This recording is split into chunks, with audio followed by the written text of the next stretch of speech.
Et voilà où je suis arrivé avec le bus. Je suis au Strat, avec la grosse enseigne de Vegas sur le strip, mais surtout son immense tour.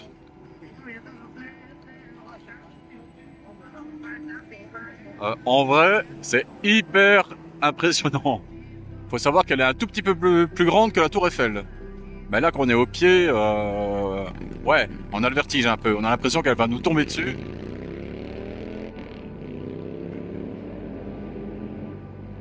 Bon, c'est bien beau de la voir d'en bas, mais s'il y avait moyen d'aller tout là-haut, ce serait encore mieux, non? Allez, on va voir si c'est possible. Ah ouais, il y a carrément la sécurité ici à l'entrée pour tout vérifier. Sauf qu'ils ont même pas ouvert mon sac à dos. Je stresse un petit peu parce que il y a une grosse pancarte avec tous les objets interdits. Et en gros, c'est marqué trépied, caméra. Et j'ai justement un petit trépied pour le téléphone. Je me suis dit merde, ils vont fouiller les sacs. Et non, ils ont même pas regardé en fait. Et après, j'ai pas compris non plus parce que je passe par le détecteur de métal. Et j'ai des trucs métalliques sur moi. Et non. Rien du tout. Bon, bah tant mieux, hein. Allez, bah on se retrouve là-haut. Bon, vous êtes pas prêts. La vue est dingue.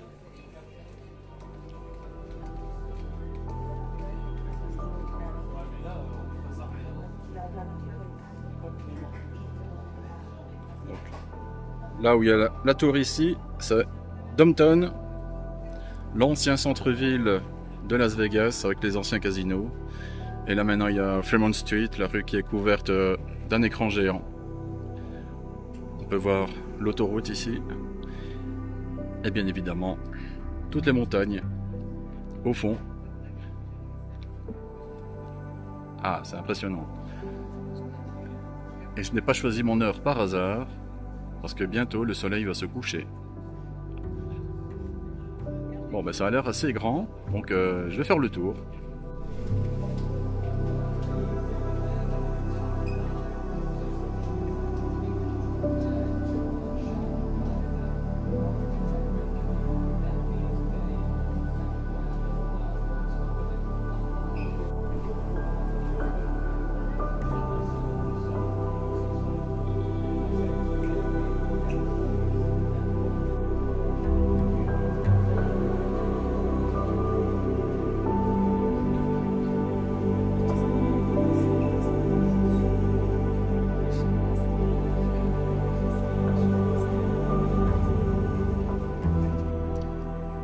Donc voilà, soleil couchant, et si je tourne un tout petit peu sur la gauche, là on a la vue sur le strip.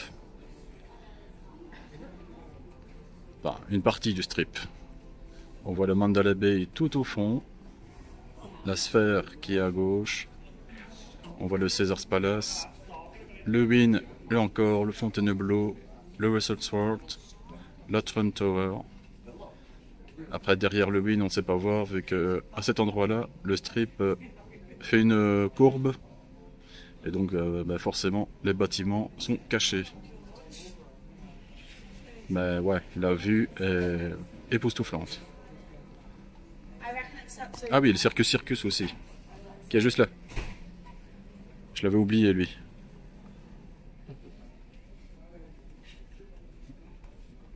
Ah ouais, non, c'est quand même quelque chose de fou, quoi. Et là, je suis à l'intérieur. Mais après, je pourrais encore monter d'un étage pour aller à l'extérieur. Et c'est aussi l'occasion de vous montrer que la ville américaine, c'est énormément de vide. Vous voyez, en fait, tout ce que vous voyez jusqu'à l'horizon, c'est Las Vegas. Et ils ont encore plein de place pour construire. Et même dans la ville même, regardez. Voilà. Là, c'est du vide, du vide, du vide, du vide, du vide. Sans compter tous les parkings. Il faut savoir qu'aux États-Unis, les plus grandes surfaces construites dans tout le pays, eh bien, ce sont des parkings. Et là encore, je ne sais pas si on le voit, mais là-bas, au loin, partout, c'est du vide aussi. Hein. Il y a d'immenses terrains vagues. Donc ouais, franchement, ils ont encore la place pour construire. Alors, les plus courageux peuvent également faire du sky jump. Donc voilà, depuis tout en haut de la tour, vous êtes attaché à des câbles et vous êtes balancé dans le vide. Bon, moi si je fais ça, à mon avis, les câbles ils tiennent pas et je m'écrase au sol. Ah, faut avoir une bonne dose de courage. Ah, la madame n'a pas l'air rassurée. Je le serai pas non plus. Bon, alors, qu'est-ce qu'on a ici? Voilà. Autre casino, ici, avec le Westgate. Oui, il y a également du poker au Westgate. Ah, ici plus bas, on a le Sahara, qui a aussi du poker. Ici, tout au loin, là, c'est l'aéroport. Là où je vais me rendre dans 3 jours pour rentrer dans mon plat pays, qui est le mien, bien évidemment. Ah, c'est vraiment ici qu'on se rend compte de la vaste étendue de la ville. C'est assez fou. Parce que quand on est là, au milieu du strip, on se sent vraiment tout petit. Et quand on prend un peu de hauteur, ouais, on voit à quel point c'est immense. Hein. Alors, à l'intérieur de la tour, vous avez également un écran interactif qui vous montre les lieux principaux. Voilà, il y a même l'endroit où Tupac a été abattu. Voilà.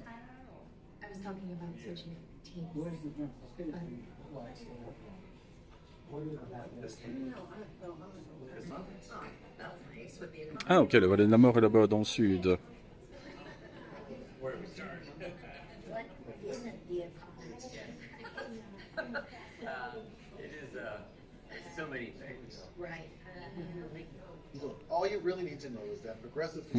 La zone 51.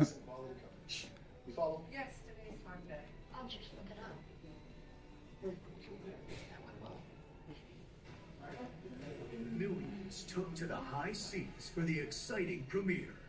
This will make your heart. Et il faut savoir, par exemple, vous regardez Las Vegas sur Google Maps, vue du ciel, c'est comme toutes les villes américaines, c'est vraiment très très segmenté. Vous aurez vraiment tout un quartier où c'est assez pauvre, limite bidonville. Et 2 blocs plus loin, vous avez les quartiers riches, où c'est les villas cossues avec piscine. Atomic testing. Oui, ils ont fait des essais atomiques ici dans le désert.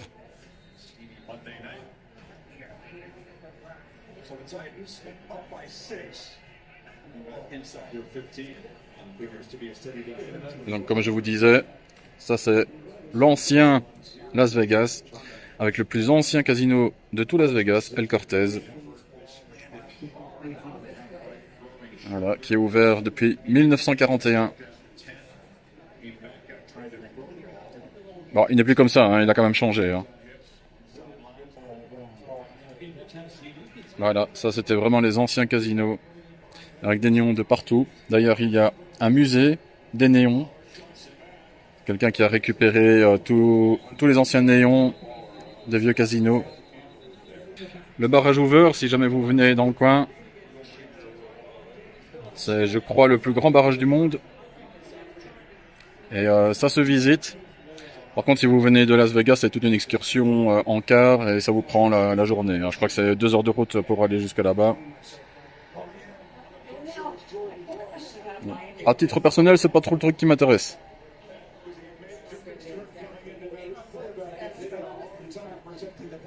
Et vous voyez, toutes les zones de vide qu'il peut y avoir. Tout ce rectangle-là, c'est un immense parking. C'est vraiment l'opposé des villes européennes où nous on a l'habitude d'être tous serrés les uns contre les autres, d'avoir tout à proximité. Les États-Unis c'est vraiment le contraire. Ils ont de la place partout. Et d'ailleurs à Vegas, dans les collines là derrière, eh bien ils sont carrément en train de terraformer les collines pour les aplatir, pour construire des villas pour riches, des villas à plusieurs dizaines de millions de dollars.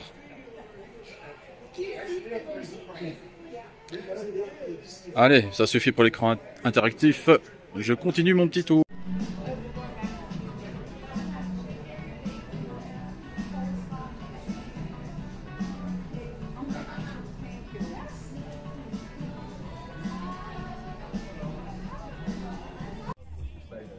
Bon, vous êtes prêts pour la claque? Allez.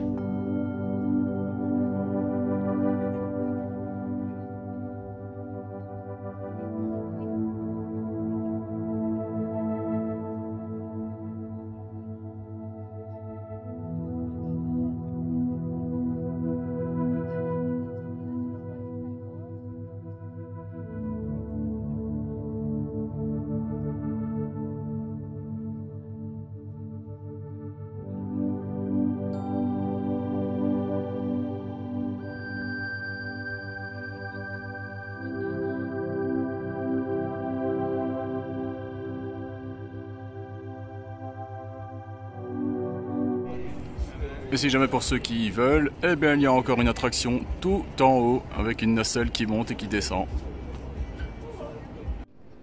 Ce qui est amusant aussi, c'est que le rebord ici, bah, il tourne. Ça empêche les gens d'escalader par mesure de sécurité. Donc vous avez une première barrière, vous avez ça qui empêche d'aller de l'autre côté, plus encore une autre barrière ici. Et cette magnifique vue sur le strip. Waouh!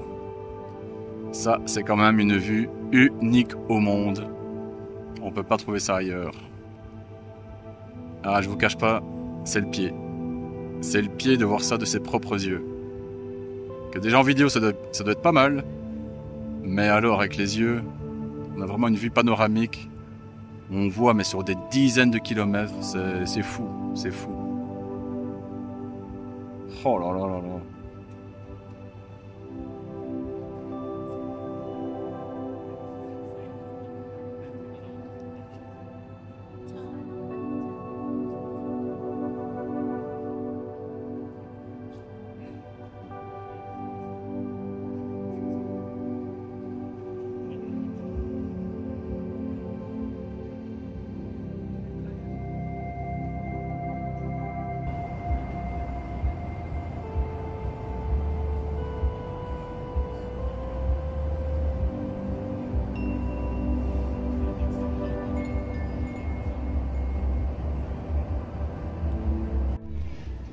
C'est vraiment dingue. C'est pas tous les jours qu'on a l'occasion de voir de ses yeux toute une immense ville comme ça, à ses pieds.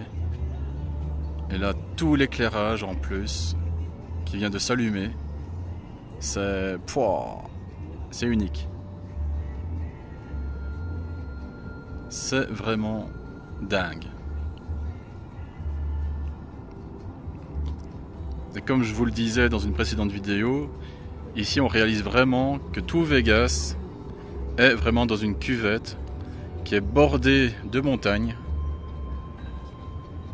Là, ça rend super bien là, avec mes yeux, parce que avec la pénombre qui s'installe, les montagnes deviennent un peu fantomatiques. Et donc, comme je le disais dans ma vidéo précédente, mais lorsqu'il y a de très fortes précipitations, eh bien, toute l'eau ruisselle de ces montagnes-là et finissent dans le cœur même de la ville et peuvent causer de très importantes inondations.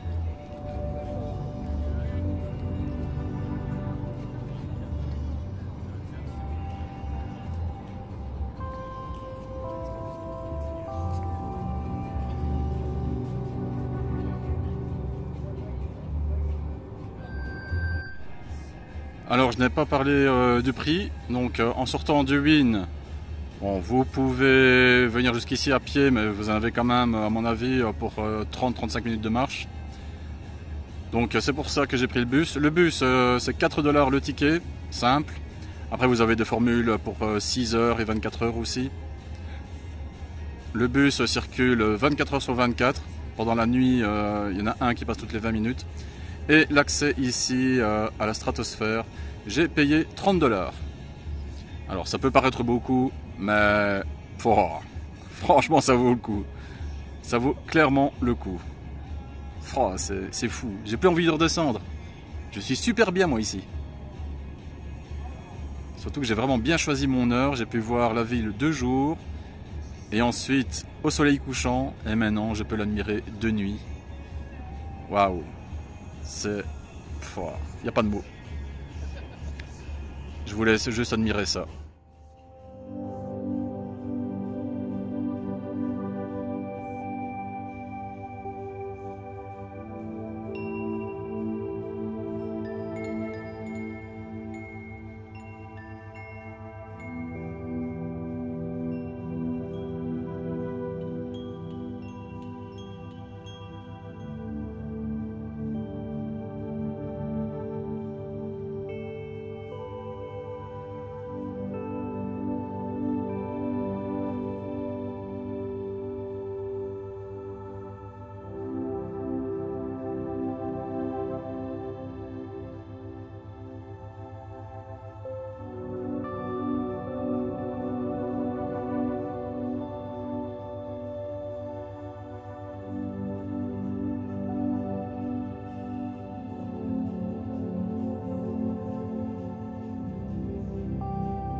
Bon, et bien voilà pour cette expérience assez folle, je dois dire. C'est unique, je m'en suis pris plein les yeux.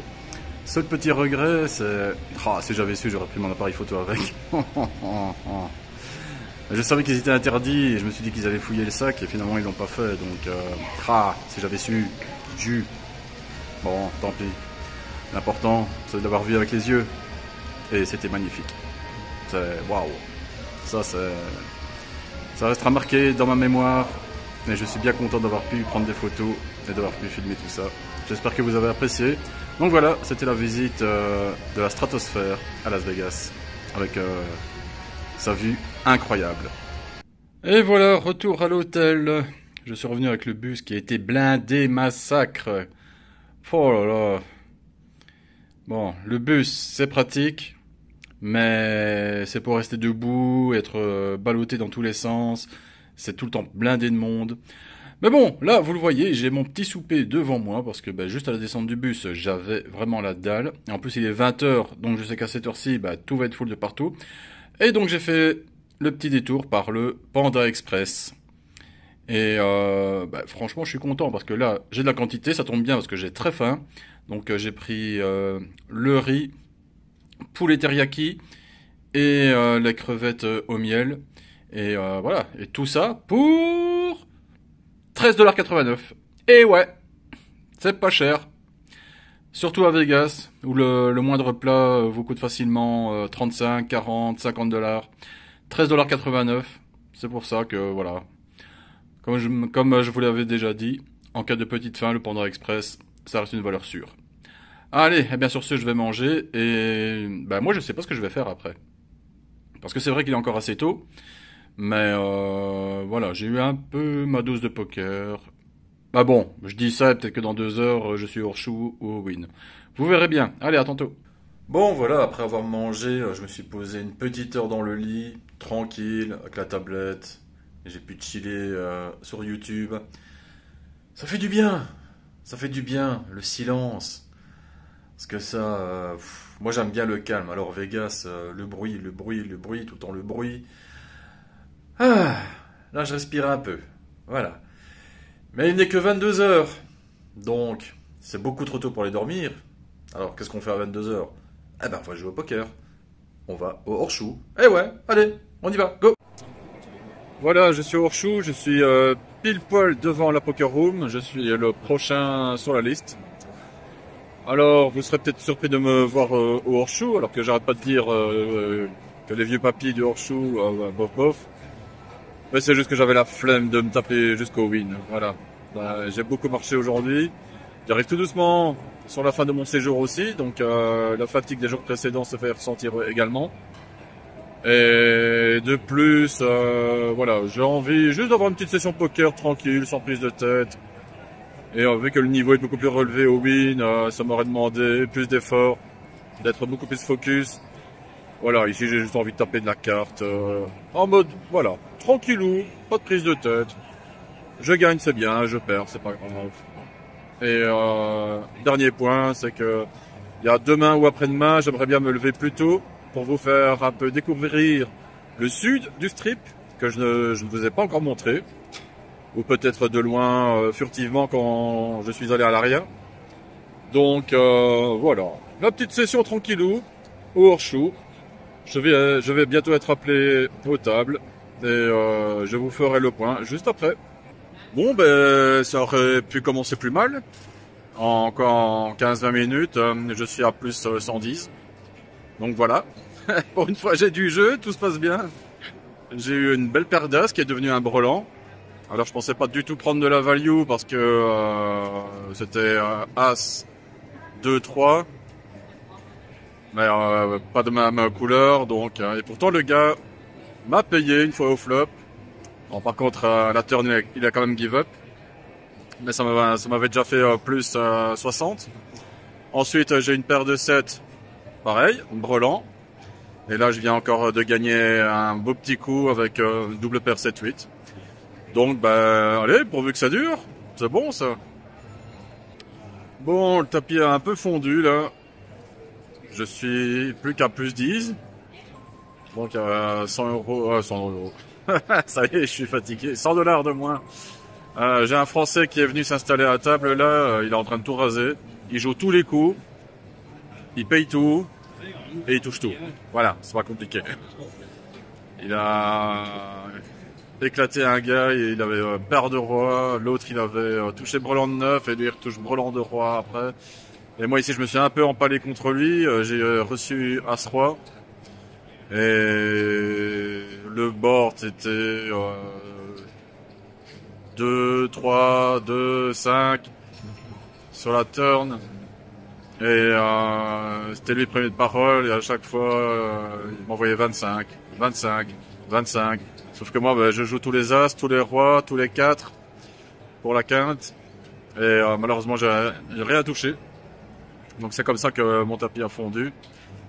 Et là, il est en train de gagner tous les coups. Là, il a la position sur moi en plus. Donc bon, on va voir. De toute façon, je vais plus la faire trop longue. Allez, je vous tiens au jeu. Voilà, j'ai quitté la poker room. Oh, petit bénéfice de 60. Ça va. J'ai eu ce que je voulais. Petite soirée tranquille. Mais là, j'ai un coup de barre. Je vais rentrer et me pioter. Donc, ben voilà, qui clôt cet épisode. Et bah, c'est cool de finir sur un petit résultat positif. Même s'il est petit, mais bon. Comme je l'avais dit en préambule. Putain, préambule, mec. Faut que j'arrête de sortir des mots que personne n'utilise, moi. Hein. Voilà, donc comme je le disais, bah, peu importe le résultat, enfin, bah, si j'avais perdu 300, j'aurais pas été content tout de même. Mais voilà, c'était tranquille, c'était chill, c'est ce qu'il me fallait, juste avant d'aller dormir. Eh ben, allez, à demain.